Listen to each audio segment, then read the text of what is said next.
Now, this is new. Elon Musk is no longer the CEO of Tesla, and it looks like Zach Kirkhorn is no longer the CFO of the company. But don't get worried at all. Elon's not going anywhere. He's just renamed himself the TechnoKing of Tesla. Looks like he's gotten one over on Mark Zuckerberg because Zuckerberg thinks he's the king. And you saw the Project Veritas story a couple days ago. Mark Zuckerberg's the king of like 3 billion people. But he hasn't announced that yet. And so Elon got ahead of him.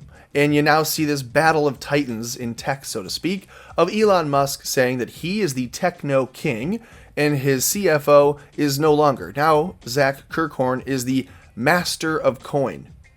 And I'm sure that's related to his pumping of Bitcoin and Dogecoin. But you have to look at this and smile and think, if you have titans of industry battling it out this way, fun, memeing, having a good time, getting one over, constantly getting the go of the opponent, always being a step ahead by letting them believe you're a step behind. What do I mean by that? I mean this. I mean that a couple weeks ago, Elon Musk is tweeting about Dogecoin, which is a cryptocurrency that was supposed to be a joke, memeing of Bitcoin. Now it's become a really seriously traded crypto. Not nearly on the level that Bitcoin is, but that's all what they said about Bitcoin a couple years ago. So, outside of the crypto itself, Elon and Tesla a few weeks ago took $1 billion or more and put it into Bitcoin in their reserves. So they had an SEC filing stating that they took $1 billion and instead of holding cash, they're now holding Bitcoin with that billion. Elon got sued as well as the board because investors are saying, listen, not only are you investing that money instead of holding it, but you're tweeting to try to inflate the value of it, which is a violation of fiduciary duty because it's not his money, it's investor money. This is all what they claim. So you see this article just from a few days ago, says Tesla CEO Elon Musk's tweets are the subject of another lawsuit. And right, every anti-Musker has tried to sue him for one thing or another in what he's tweeted. And that actually proves that freedom of speech doesn't exist because they're going to sue you for an utterance because you're a public person, because you have a huge following. So he can say, sounds like one of those pedo guys, referring to someone who is criticizing him. And instead of saying, wow, that was a joke that I think went too far, the guy sued Elon Musk. Talk about an anti-Musker, like I said. They say a Tesla investor is suing the company board and Musk himself for continuing to send erratic tweets that violate a sentiment within the U.S. Securities and Exchange Commission that requires oversight of social media activities. Again, referring to his many Dogecoin and Bitcoin tweets. Okay, so they try to get him for that, and this is kind of a shove, a little, hey, get back in line.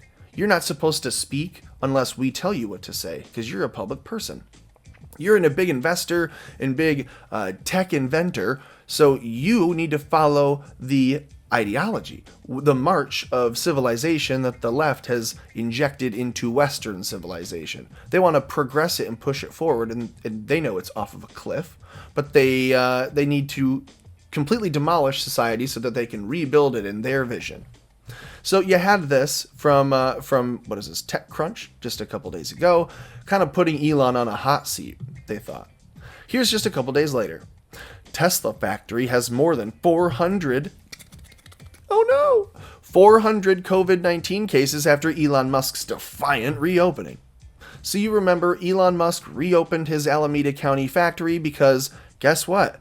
In California, or in any other state in the United States for that matter, a mandate to shut your business does not mean it is a law. It means they'll fine you for not doing it, and then you go to court. And for however long you need to do it, you'll fight it in court, and you will eventually win either on appeal or on an outright slamming of the gavel because the judge knows the law. This is all going to be looked back on in history's, retrospective lens, and we're going to be slapping ourselves in the forehead saying, why didn't these companies all just go to court? And you can ask all you like, but Elon said, fuck that. I'm not even going to court. I'm going to just reopen. And he told them, you remember, he said, if you're going to arrest someone, please just come and arrest me. I'm the one who's making the decision to reopen. If you don't like it, come get me. And you remember seeing the headlines of Elon Musk is calling the bluff of or taunting the local police. He's asking the sheriff to come get him. What's going to happen to Elon Musk? Will he move? Remember all this? So MarketWatch wants you to believe that because he reopened just under a year ago, basically, it was like nine months ago, that they've had 400 cases where 10,000 people work. Okay? 450 cases at the plant between May and December. At one time, it was only 125. They have 10,000 people that work there. You realize that the math on that means it's about 4.5% of the total population that tested positive. Meanwhile, in Alameda County, the entire county itself is 9%. That's double. That's double what it was at his factory. So his factory is twice as safe, in other words, than the rest of the general population, and yet they want to shut him down and make him look terrible. And so, fine, you want to make him look terrible? You know what? Don't write me up as the CEO of Tesla anymore. Write me, Elon Musk. I am now the TechnoKing of Tesla. That's what he did. This is genius. This is the digital war, and it's the information war. So he's not going to have you slander him as the CEO of a company that just reopens his plant and gets a bunch of people sick and wants his money. It's all about his money and his tweets. Because you know who they're trying to paint him to be. Nope, instead, he comes out and says, I'm the TechnoKing.